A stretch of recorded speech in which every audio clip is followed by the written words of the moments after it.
This is Curtis at Ace Pered Studios coming at you with some more sports talk about the NFL 2021 season. Today we're going to talk about how the analytics support the Falcons receivers, sans Jones. Now this is part two. Part one, we went over how can the Falcons offense thrive without Jones, and we focused on Mike Davis, the improvements on the offensive line. I said I was going to do a three-parter. The third part's coming, and that's going to be on Ryan, a long study on if he's still the quarterback for you guys by looking at every game from the 2020 season. But right now we're going to focus on the receivers. And I stand by my statement. Julio Jones is irreplaceable. But when I say that, I don't mean just for a season. Because a comment that Terrence Sumner said, hey, man, we got Ridley, we got Gage, we've got Pitts coming in. We can replace him. And I said, yeah, but for a full body of work. The likelihood of getting another Jones, replacing that body of work is very, very unlikely. And I know you're Falcons fans, but I'm going to break down his career. It's an amazing career.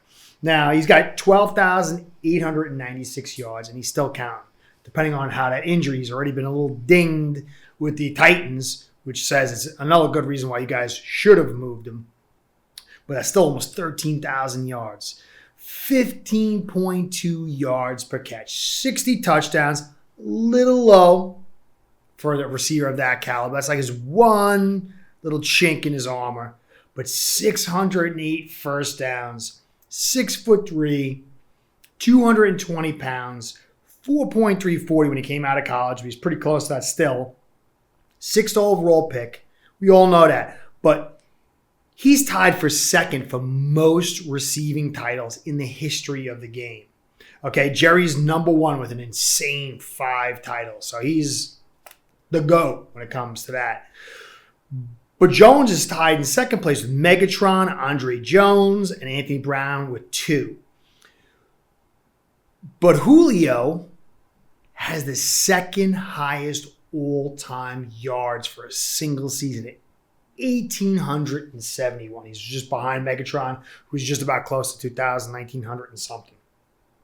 That's a resume. That's insane. When you go back and you look at Julio, and I know you guys know I'm preaching to the choir, but for maybe those who don't, Julio was dominant for 6 or 7 years. And honestly, he was on the verge of having another excellent season if it wasn't for the injury last year. So his era of dominance was extremely high. And it's very difficult to, like, as Terrence said, he's like, hey, man, we got Pitts. Pitts could end up being like Jones. I said, yeah, even Ridley. Ridley could too. Could. The thing is, once you've got that body of work sealed, signed, and delivered, that's what you mail out. That's what you stick your foot in the ground with. Ridley is and I'm going to go over it as analytics, tremendous. Pitts has tremendous talent. So it's possible, but the likelihood is something's going to be a bump in the road during that journey. I mean, simple thing is Julio had Ryan his entire career. There's a lot of great receivers that have been strapped with terrible quarterbacks. What if Ryan in 1 or 2 years or 3 years is gone, and then you bring in a new quarterback and he's not so hot? That can cripple the production and the careers of say, Ridley or Pitts. Let's hope not. I know for you guys. But what I'm saying is that Julio has signed, sealed, and delivered an epic career. Okay, so, but I do believe that Terrence is correct that this season he can be replaced. So you got Kyle Pitts, we all know, 6'6", 240, 4.4 yards, 40 on his pro day, which is more like a 4.5-ish. So he's not as fast as Julio, and he's not as fast at 4.4 looks. But at the size he's at, almost 250 pounds at 6'6" to run a 4.5, unbelievable. And you saw the catch he made today. The high point catch, his ability to physically dominate. This kid's potential is off the charts. And again, he has Ryan to throw to him. And when I keep studying you guys because this offense is so intriguing to me, and I really like what I'm seeing from Ryan. Not finished yet, but I still think this is a quality quarterback who's only going to bolster Pitts' opportunity and his ability to skyrocket as a rookie and a young player in the next coming years. So he could play that physical dominating role that Julio played. Okay, so that's a very good piece to offset Julio. And then you brought in free agent Lee Smith, the tight end, 6'6", 245, 23rd best by PFF standards, run blocking, excellent pass blocker. So he's going to come in. He's going to play that physical role to further bolster Mike Davis, help out the offensive line, take some of those grunt duties from Pitts. And he wasn't here last year, and neither was Pitts. And these are two, along with Mike Davis, some improvements on line. All this is coming together to help this offense unbelievably, possibly better than last year. And it was good last year. It was really, really good.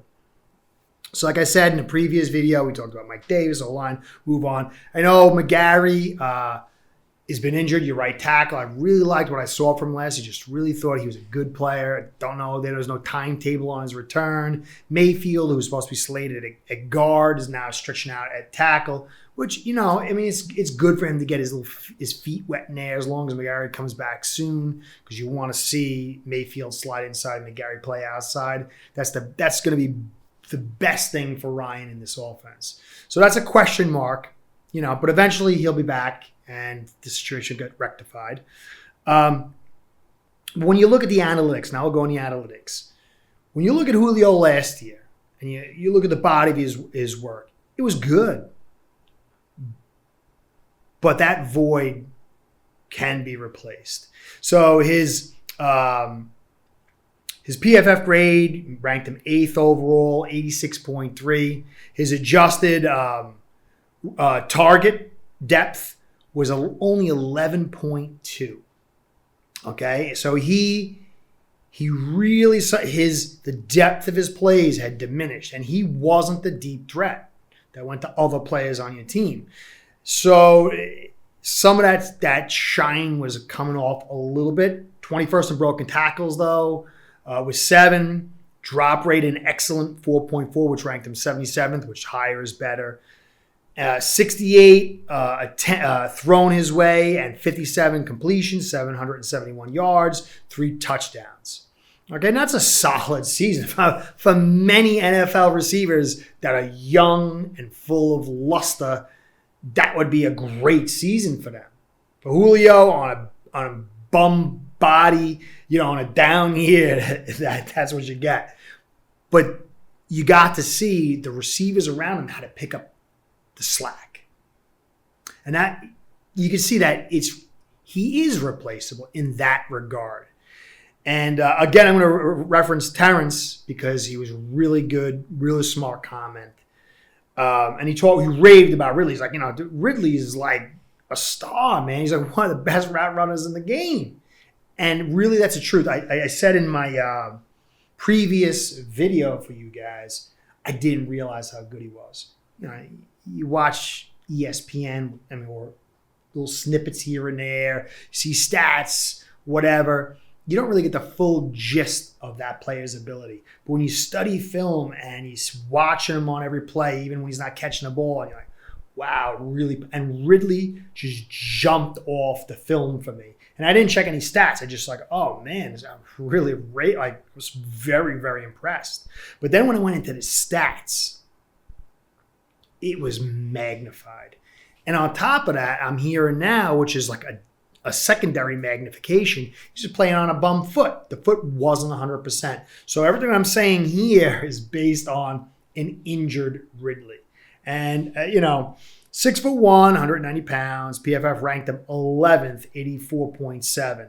So he was slightly behind Julio on a bum foot, which is amazing. He's in his 4th year, 1,374 yards, 9 touchdowns. Excellent season. he was targeted 25% of the team's passing attempts. He was a quarter of all the attempts went his way. And he was the ball's thrown 143 times, and he had 90 receptions. He was 7th in the NFL in targets. So that's something that really impresses me. For your foot to be injured and for you to have that kind of production, to play through the pain, to be a success. When you watch his routes, they are so crisp. It's so smooth. It's so fluid. And this kid's got a bum foot, and now he's saying it's 100%. So he was 3rd in the NFL in drawing PIs with 4. He had 6 drops with a 4.2% drop rate, which is better than Julio's, which ranked him 82nd, which high being better. And his adjusted depth of target was 14.3. So he was the deep threat. Julio was the intermediate. And you'll see later, Gage was the short. So that's the amazing part. You've got the deep. He doesn't look like the deep threat, but he is a deep threat because he is smooth as silk. And his elite agility and elite route running, he's got the deep thing. So you're going to need something in the middle, which perfectly fits for Kyle Pitts. And also you have other players too. We're going to go over Russell Gage and Olamide Zaccheaus, who I really like too on tape. So you're really seeing that this receiving core is going to be fine. And then you add the play action, like I said, with Mike Davis. You add an improved offensive line. And again, Ryan, I don't think you're going to miss a beat. Now, next year, the year after, we'll see. Things are. But, okay, move on. Russell Gage. He's 6 foot, 184, PFF grade of 29th. Now, just think about it. Last year, you had Julio, who was a top 10 receiver. You had Ridley, who was top 10, just about 11th. And then you had Gage, who was 29th. That's an insane receiving core. But he was a short guy. Just the depth of target was 105th at 8.5. So he's your short guy, slot guy, physical guy. 109 passes thrown his way, targets with 71 receptions, graded out by PFF, 76.7, which I had said is 29th overall. Broken tackles 4, 782 yards, 4 touchdowns. The one thing that kept popping off at me was his drops. And he had a drop rate of 6.4% with 7 drops. And that is his one weakness. But the thing that I did like, and I liked about Ryan and his staff, was that when he would have a big drop, you guys went back to him. And almost always, after a big drop, there was a big catch. I think this kid's future is just getting started. If he can get his hands more consistent, this kid could take a very, very big leap. There were so many times that if he had caught that pass, he could have changed the game. And he was open. He got himself open. And he was tough. So it's not always easy to become consistent with your hands. Even at this point, he's still very good. But if he can take that next step with him, Ridley, and Pitts, I don't really see much of a problem with saying, Julio, thank you for all your service. See you, Canton, And then it was Olamide Zaccheaus. He was very interesting because he was the small guy. You always figure like the super small guy is going to be the short dude, but he had some real good speed. His adjusted depth of target was 21st in the NFL at 13.8. He was a deep threat. And I think if you look at his PFF grade, it was 68.6, then it went to 71.5. He's growing too. And I really liked what I saw from him. His get off had so much pop. He had a drop rate of 1 drop. He didn't have a lot of heavy volume, so these stats are kind of You can't really go crazy with them. But he only had one drop, 3.1% drop rate, 274 yards, 20 receptions, 13.7 yards per catch. But he had 63 yards after the catch, which shows that he's able to produce after that catch, which was a very solid considering, it's probably about 20% just about of his entire yards came off after the catch. So when you go back and you look at this receiving group, and we're not even talking about what Pitts is going to do. I mean, just Ridley, Gage, Olamide, the running game, the offensive line. These are a lot of new pieces that are coming in here that weren't here with Julio. This offense would be fine. Then you add in Pitts on top of that, who we just don't even know. And I think that he isn't just your standard tight end. He's going to split out. I don't think he's ever going to be a split out like Julio was, that because it's just not the same build, But you're going to see him play that split wide tight end. He's going to play in line on top of that. Just imagine the play action of him when you got Smith on the line as well. You keep running that football with Mike Davis, and then you finally do the play action rollout, and Ryan's rolling out, and then Pitts is doing a big post. Who knows? So I said it the last time, a couple of videos ago, I like the puncher's chance. I'm looking forward to the Atlanta Falcons shocking a lot of their fans, a lot of fans of the game with a potent offense. Defense, we're still waiting to see. But this offense is going to be very exciting. And yes, body of work, you're going to miss Julio. You might not ever have something like that again. But in the short term and the medium term, you guys really won't miss him.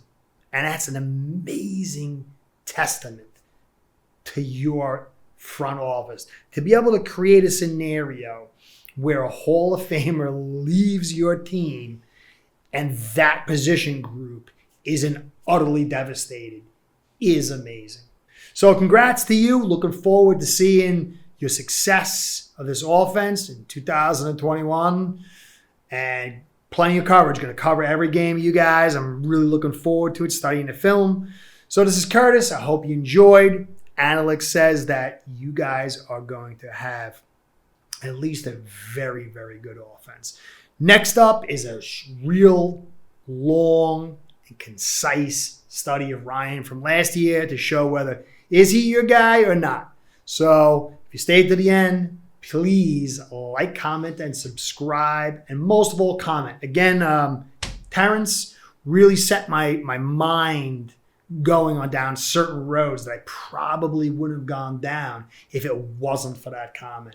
So comments like that are great. I love it. As long as you're nice, you're not calling me the idiot monkey. I might be an idiot monkey, but don't like to be called the idiot monkey.